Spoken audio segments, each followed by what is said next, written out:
الحمدللہ والصلاة والسلام علی رسول اللہ وبعد اعوذ باللہ من الشیطان الرجیم بسم اللہ الرحمن الرحیم وأحل اللہ البیع وحرم الربا۔ سورہ بقرہ کی آیت نمبر 275 ہے۔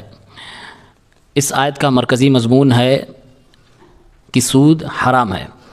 فرمایا اللہ رب العالمین نے الذین یأکلون الربا، جو لوگ سودی مال کھاتے ہیں، لا یقومون الا کما یقوم الذی یتخبطہ الشیطان من المس، جب سارے لوگ کھڑے کیے جائیں گے، یعنی جب محشر کا دن ہوگا، حشر و نشر کا وقت ہوگا، تو یہ کھڑے نہیں ہو سکیں گے۔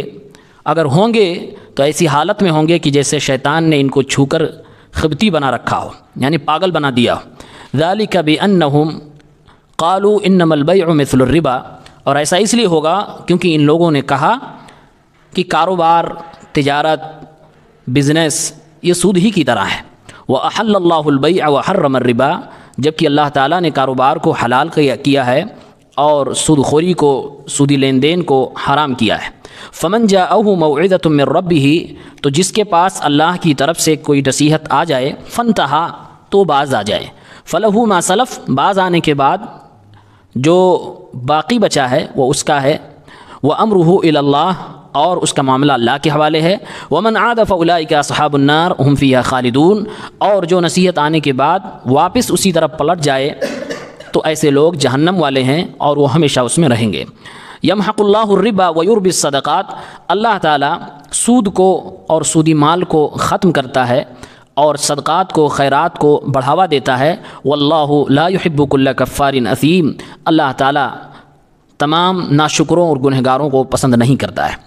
یہ سورہ بقرہ کی آیت ہے جس میں اللہ تعالیٰ نے سود کے حوالے سے گفتگو کی ہے۔ اس میں بتایا گیا کہ چونکہ ہر انسان جب ایک انسانی معاشرے میں رہتا ہے تو اسے لین دین کی ضرورت پڑتی ہے اور کبھی کبھار قرض لینے کی ضرورت پڑتی ہے۔ تو قرض ہم اور آپ جب کسی سے لیتے ہیں تو ہماری اپنی ضرورت ہوتی ہے، یعنی مجبوری میں آدمی قرض لیتا ہے۔ اب اسلام تعلیم یہ دے رہا ہے کہ اگر تم سے کوئی اپنی ضرورت کے تحت، حاجت کے تحت قرض مانگے تو تم اس کے ساتھ احسان کرو۔ احسان یہ ہے کہ تم قرض اسے دے دو اور ایک مہلت طے ہو جائے، اس کو کاغذ میں لکھ لو۔ اللہ نے آگے چل کے یہ بھی بتایا ہے، یا ایھا الذین آمنوا اذا تداینتم بدین الی اجل مسمی، کہ جب تم قرض کا لین دین کرو تو اسے کاغذ میں لکھ لیا کرو۔ اور پورے قرآن میں سب سے بڑی آیت، پوری ایک پیج کی آیت ہے، اور اس میں یہ بتایا گیا ہے کہ لین دین کے معاملے کو ہمیشہ لکھت میں رکھو۔ یہ آیت نمبر 282، اگر فرصت ملے سورہ بقرہ کی پڑھ کے دیکھیں، یہ پورے قرآن کی سب سے بڑی آیت ہے، پورے ایک پیج میں یہ آیت ہے، اور اس میں اللہ تعالیٰ نے خاص طور سے یہی لین دین کے معاملے کو لکھا پڑھی رکھیں، گواہ رکھیں، یہ ساری چیزیں بتائی ہیں۔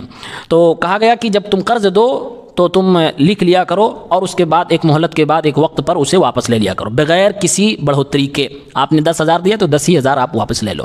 یہ کیا ہے؟ یہ احسان ہے، جس کو آپ نے قرض دیا اس کے ساتھ آپ نے احسان کیا ہے، اور اس پر اللہ تعالیٰ ثواب دیتا ہے۔ لیکن ہوتا یہ ہے کہ جب آدمی کو اپنی قسمت پہ خوشی نہیں ہوتی ہے، وہ اللہ تعالیٰ نے جو دے رکھا اس پہ راضی نہیں ہوتا ہے، حلال ذریعے کو چھوڑ کر حرام ذریعے سے مال کمانا چاہتا ہے، تو پھر ایسا آدمی لالچی ہو جاتا ہے، اور لالچی جب ہو جاتا ہے تو یہ سوچنے لگتا ہے، بزنس کے مائنڈ سے اس قرض کو بھی سوچنے لگتا ہے، اور سوچتا ہے کہ یہ پیسہ جو میں اسے 10,000 قرضے میں دے رہا ہوں، یہی پیسہ میں کہیں انویسٹ کروں کاروبار میں تو میرا ایک مہینے میں 10 کا 12 ہو جائے گا، یعنی وہاں تجارت والا دماغ لگانے لگتا ہے۔ پھر وہ تجارت میں اور سود میں کوئی فرق نہیں کرتا اور کہتا ہے تجارت بھی وہی ہے، سود بھی وہی ہے، جیسے ہم دکان میں 10,000 لگا کے 12 کر سکتے تھے، ویسے ہم نے اس کو دیا ہے تو لہٰذا ہم کو مہینے کے بعد 10 کے بدلے میں 12 چاہیے۔ تو وہی اللہ تعالیٰ نے کہا کہ یہ لوگ کہتے ہیں کہ تجارت بھی تو سود ہی کی طرح، تجارت میں جیسے نفع کماتے ہو ویسے سود سے بھی نفع کماؤ، جبکہ انہیں معلوم ہونا چاہیے کہ ایک چیز حلال ہے، ایک چیز حرام ہے۔ اللہ نے کاروبار کو حلال کیا ہے، سود کو حرام قرار دیا ہے، تو اللہ تعالیٰ نے جسے حرام قرار دے دیا اسے ہمیں چھوڑ دینا چاہیے۔ تو ایسا پہلے زمانے میں بھی ہوتا تھا، لوگوں کی مجبوریوں کا فائدہ اٹھاتے، جب کوئی ان سے کچھ قرضہ مانگتا تو قرضہ تو دے دیتے تھے، لیکن پہلے سے طے کرتے تھے اگر میں نے آپ کو 1 دیا ہے تو میں 2 لوں گا، 10 دیا ہے تو 15 لوں گا، 12 لوں گا، یہ جو طے کر کے رکھتے تھے اور بعد میں لیتے بھی تھے، جسے ہم کہتے ہیں سود پہ پیسہ دینا، سود پہ رقم دینا۔ یہ چیز حرام ہے، یہ جاہلیت میں بھی تھی، اسلام میں بھی حرام ہے، ہر دور میں حرام ہے، اور یہ اس لیے حرام ہے کیونکہ یہ جو قرض دیا جاتا ہے وہ احسان ہے، اور احسان میں کبھی بھی نفع نہیں لیا جاتا۔ ہم اگر آپ ہمارے ساتھ کوئی احسان کریں تو احسان کرنے والا کبھی نفع کی امید نہیں رکھتا ہے کہ ہم احسان بھی کر رہے ہیں اور نفع بھی ہم کو چاہیے۔ اسی لیے فقہا نے ایک قاعدہ بنایا ہے، کل قرض جر بنفع فہو ربا، ہر قرض جس سے آپ کو نفع مل رہا ہو وہی سود ہے. مثلا میں ایک مثال موٹی دے رہا ہوں، جیسے میں نے کسی کو 1 لاکھ روپیہ قرض دے دیا. اب وہ بیچارہ اس کے ساتھ اس پاس کوئی ہنر ہے، میں اس 1 لاکھ قرض دیا ہوں، جبکہ یہ طے ہوا ہے کہ وہ مجھے سال بھر میں 1 لاکھ واپس کرے گا. قرض لیا تو واپس کرے گا، لیکن وہ سال بھر کے درمیان میں اس سے کام لیتا رہا ہوں، اس کی صلاحیت کا، اس کے ہنر کا استعمال کر رہا ہوں. کس لیے؟ کیونکہ میں نے اسے قرض دیا تھا، اور وہ دباؤ میں کہ اس آدمی نے مجھے قرض دیا تھا وہ کر بھی رہا ہے. تو ایسا نہیں کرنا چاہیے، اسی لیے کہ ہر وہ قرض جو آپ جس کے ذریعے سے آپ نفع لینا چاہتے ہیں وہ سود ہوا کرتا ہے. اس لیے قرض کو ہمیشہ احسان سمجھ کے دیں، اور احسان میں نفع کی امید نہ رکھیں. وہ اگلا آدمی بغیر آپ کے کہے آپ کے ساتھ وہ بھی احسان کرنا چاہے تو حل جزاء الاحسان الا الاحسان، اس میں کوئی حرج نہیں ہے. لیکن آپ یہ نہ امید رکھیں، آپ اسے نہ استعمال کرنے کی کوشش کریں. آج اس دور میں یہ بہت ہو رہا ہے، جو کسی کا قرض لیتا ہے تو ہمیشہ کے لیے جب تک قرض واپس نہ دے دے وہ اس کو اپنا غلام سمجھنے لگتا ہے اور بیچارہ جھکا ہوا رہتا ہے. تو اسلام احسان کرنے والوں کو پسند کرتا ہے اور اس کی تعلیم دیتا ہے. تو ہمیں معلوم ہونا چاہیے کہ تجارت تو حلال ہے، سود حرام ہے، اور اتنا بڑا گناہ ہے. اللہ تعالیٰ نے یہ کہا کہ جو لوگ یہ کہتے ہیں تجارت میں اور سود میں کوئی فرق نہیں، ایسے لوگ پاگل ہیں. ایسے لوگ پاگل ہیں. اسی لیے فرمایا کہ پاگل ہیں، دنیا میں پاگل پن کر رہے ہیں، کوئی فرق نہیں سمجھ رہے ہیں. تو ایسے لوگوں کو قیامت کے دن جب اٹھایا جائے گا تو پاگلوں کی طرح اٹھایا جائے گا. اسی لیے کہا فرمایا الا کما یقوم الذی یتخبطہ الشیطان من المس. ایسے لوگ جب اٹھائے جائیں گے تو پاگل ہوں گے، ایسا لگے گا کہ شیطان انہیں ٹچ کر کے چلا گیا جس کی وجہ سے ان کا دماغ غائب ہو چکا ہے. تو یہ پاگل کی طرح ہوں گے، جس طرح سے دنیا میں پاگل پن کیا تو اس کی سزا آخرت میں بھی اسے ملنے والی ہے. اور حدیثوں کے اندر اس کی بڑی سخت وعید آئی ہے. بعض روایات کے اندر یہ آیا ہے کہ زنا سے بھی زیادہ گناہ ملتا ہے سود کھانے پر، سود لینے اور دینے پر. تو سود سے ہمیں اور آپ کو بچنا چاہیے.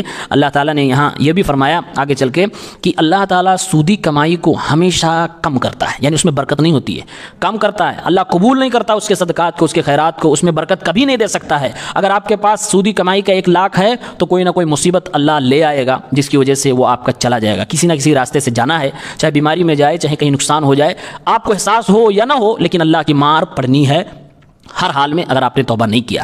یہ اس کا مطلب ہے یمحق اللہ الربا ویربی الصدقات. اور جو لوگ قرض دیتے ہیں اور کچھ لوگ اور نیکی کرنا چاہتے ہیں تو قرض نہیں، صدقہ ہی پورا دے دیتے ہیں، یعنی ہمیں واپس بھی نہیں چاہیے، صدقہ دے دیتے ہیں. تو اللہ فرماتا ہے ایسے لوگوں کو اللہ بڑھاوا دیتا ہے، یعنی ان کی نیکیوں کو اور اضافہ کر دیتا ہے اور بڑھاوا دیتا ہے. تو اللہ تعالی ہمیشہ صدقات و خیرات کرنے والوں کے ساتھ ہے، ان کے ثواب کو بڑھاتا رہتا ہے. اور جو قرض دیتے ہیں ان کو اللہ تعالی پسند فرماتا ہے، بالمقابل ان کے جو سودی کاروبار کرتے ہیں، سودی لین دین کرتے ہیں.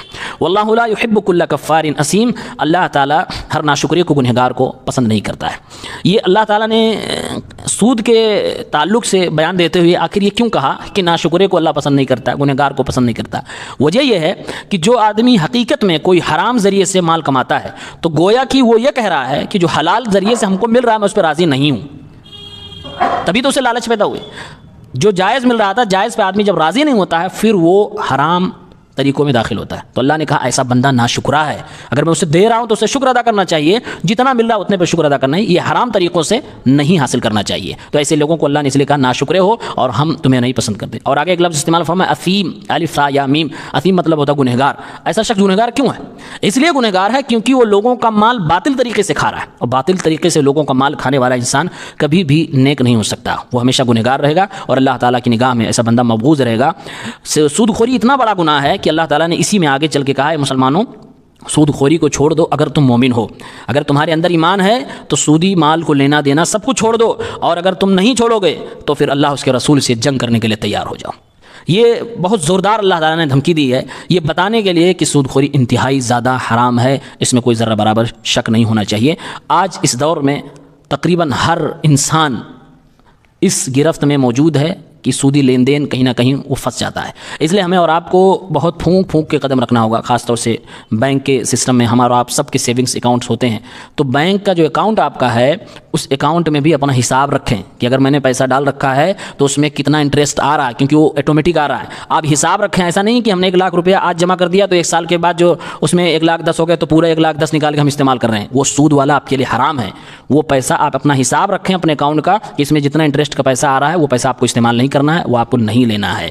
اللہ تعالی ہم سب کو اس سے خطرناک گناہ سے بچائے. پروردگار ہم سب کو حلال کمائی کی توفیق دے، ہماری روزیوں میں برکت عطا فرمائے. آمین. السلام علیکم.